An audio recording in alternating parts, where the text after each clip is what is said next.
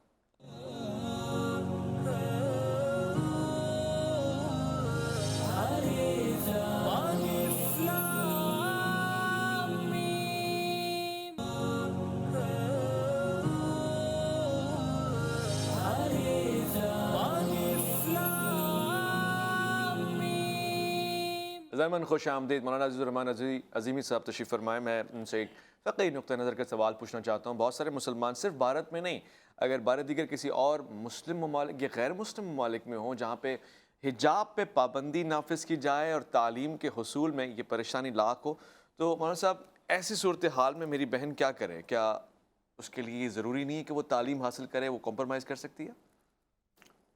میں سمجھتا ہوں جہاں تک میرا مطالعہ ہے, قرآن کریم میں ایک استثناء ہے, الا ما ظہر منہا, کہ پردے میں جو ظاہر ہوتا ہے جسم, اس زمانے میں تو اس طرح کا عبایا نہیں ہوتا تھا, چادر پہنتے تھے, جلباب جس کو کہا جاتا ہے, تو ظاہر ہے کہ اس کو پکڑنا پڑتا ہے, اس میں بعض دفعہ کوئی جگہ کھل جاتی ہے.